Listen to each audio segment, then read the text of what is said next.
Hey guys, welcome back to another video. If you didn't know, my name is Josh McCauley. I'm an online fitness and health coach, and I also help people going through addiction. Whether it be you want to get clean, you want to learn more about getting clean, or you just have questions about sobriety. So, I recently had a post go crazy on Instagram, and I've had so many different people reach out that are in a low place like I was a year ago that don't really know where to go.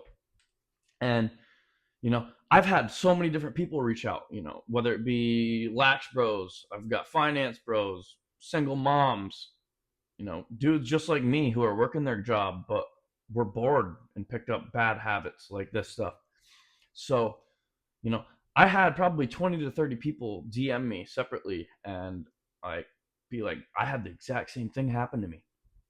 So I think it's important. I covered this. You'll see me talk about environment a lot of times. So I'm going to go through if you are in a situation where you are trying to get sober, you want to get sober, but it's so damn hard.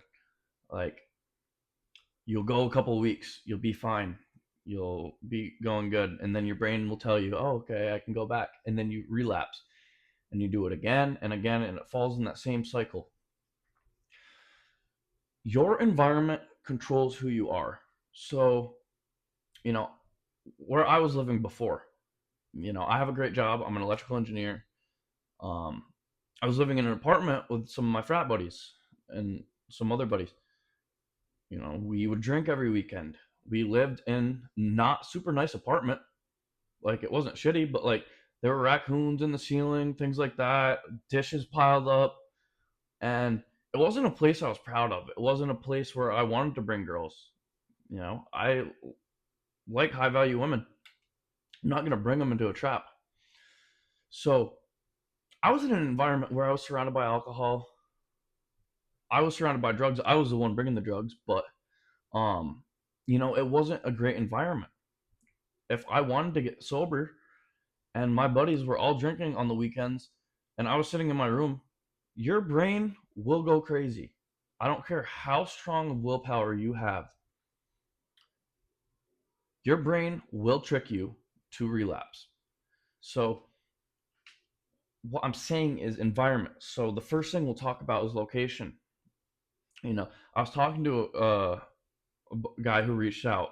He was in a deep spot, like he crashed out, similar to I did. He is living in a lax house. I was in a fraternity. That is extremely difficult to get sober in an environment like that, especially if you were using and you were drinking.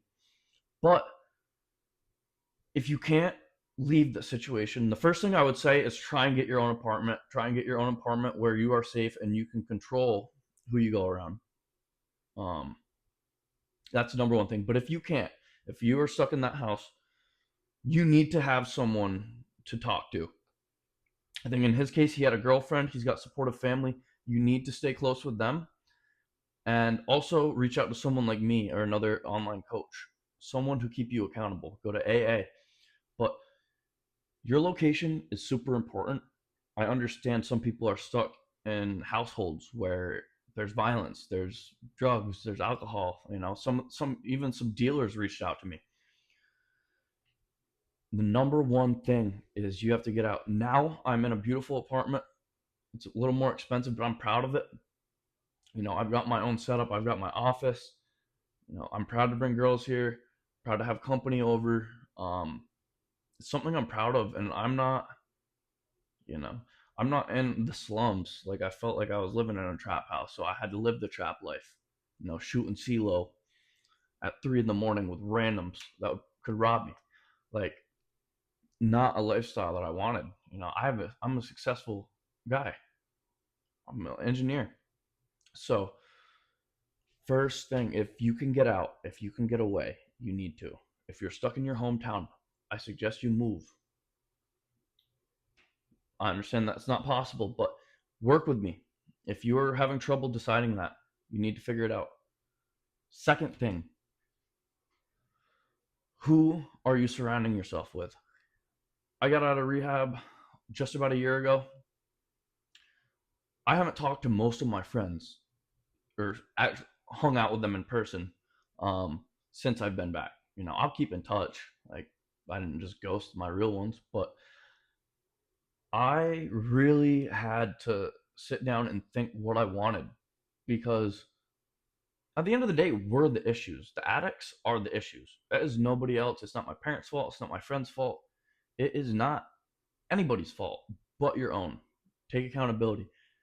But if you are surrounded by people who you used to use with, who you would always drink with, who you always celebrated shit with, and you're sober, you your brain will say, hey, that person is associated with a good time, and a good time is associated with doing drugs or drinking.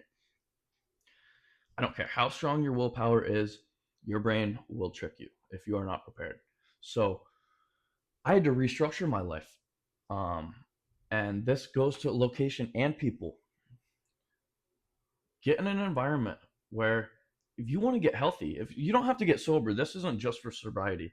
If you just want to get better and successful, start going to places where a successful person would go. I tried CrossFit.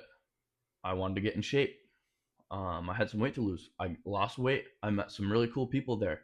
Who's at CrossFit? Very successful people who are down to work out at 7 in the morning and hit crazy workouts. I don't do that anymore, but it was a great thing to do, and I met some cool people there that I still keep in touch with. I might go back eventually. I joined a pickup hockey league. Yeah, there's beer drinking there, but it is a new source of friends, guys that like to have fun, and it's a fun thing to do that you can do sober, or you can drink if you want. But basically, it's new people. It's new people, so you might not attach a new person that you met with alcohol or with drugs. It's just a cool dude that you play hockey with. So, um, people, places, and you know that brings us to our next thing. Things. What are things? That is like, if you go bowling, if you went bowling to this specific bowling alley, and every Tuesday you guys got fucked up, you got lit, and you keep going to that same bowling alley with the same group of people, extremely, extremely hard. Like, I don't put myself in any of those situations that could lead me astray. I know I'm a fiend when it comes to this stuff. So I do not go anywhere where that may be, because I'm okay with alcohol. Because at the end of that stuff, like, alcohol wasn't even enjoyment for me. It was a medicine. I used it for anxiety. I used it to cure my whatever I had going on. I didn't enjoy drinking. But this stuff really had me. And you know what? I have days where I'm like, you know what? That would be really nice right now. But I have an environment where I remind myself I have a nice ass apartment. And then I've got a whiteboard with all my goals written down. So when I wake up and I read that, I'm like, okay, that's what I'm working towards today. And you have these little things that remind you. And when you build a routine and you're going to healthy places, and like that, the lax buddy, you got to find the gym. He's talking to a counselor. He's got a very supportive girlfriend. He's got a supportive family. You need to utilize those people, and don't think that admitting that you need help is a weakness, because I'm someone who always thought that, and I tried to do it on my own for so long, and it destroyed my life. So if you can admit that you have a problem, no one's going to think less of you. And if they do, you don't want them in your life anyway. But I'm proud of it. I've owned it. I'm blessed that it happened, because I am a better person than I was before. Alcoholism and addiction is the only disease that you can cure and become better than you were before. No other disease you can do that. And if you use it as fuel, as you use it as motivation, and you get in the right environment, the sky's the limit. Because the worst you could be is borderline addict. Because if you're a borderline addict, you never really address that you have a problem. You kind of just coast through. It causes a little bit of issues, but nothing crazy. But if you're a full on addict, you're gonna drop downhill real damn quick. And like I said, I lost 5 relationship. I lost $50,000. I crashed my car. None of those things were enough for me to get help. I had reached out to my mom, but I still wasn't gonna go get help. I really crashed out, and um, I got convinced to go to rehab, tricked in a way, but it was the biggest blessing because it saved me. And my sister convinced me, and I can never repay her for that. But your environment is everything. And that basically wraps it up because your willpower, you can be a strongest person in the world, but your brain, I was doing the 75 hard for the 5th time. I was a month in, and I was like, you know what? On the list, it didn't say that you couldn't do drugs on the 75 hard. It said no alcohol, 2 workouts a day, gallon of water, but it didn't say don't do drugs. So I was like, okay, I can just do cocaine. And that's how crazy your brain will think. That's situations like that. Or you'll tell yourself, like, oh, I'll go out and have 1 drink. But you're a person who, when you have 1 drink, you have 100 drinks. You will never be able to be a person that can just have 1 drink if you are a binge drinker. And it took me 10 years to figure that out. But if your brain is wired like that, you will never be able to just have one. I hate to break it to you. I don't want to break it to you like that.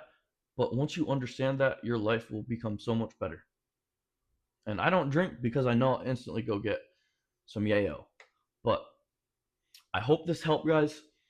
I hopefully have some new subscribers. I reached out to, or a bunch of people reach out to me on Instagram, TikTok. If you haven't subscribed yet, please subscribe. Give me feedback, positive or negative. What you want me to talk about, give me a like, give me a subscription, follow the Instagram. And if you want coaching, I can coach you. I've been helping everybody for free because I feel guilty on charging someone to get clean. They're at a low point. I don't want to charge you guys. I just want to help you. So if you want one-on-one coaching where I'll work with you for months on end, we can work that out. But right now I'm helping you guys for free because I care. So stay tuned. Next post will be Sunday, probably, maybe sooner if I want. But thank you guys.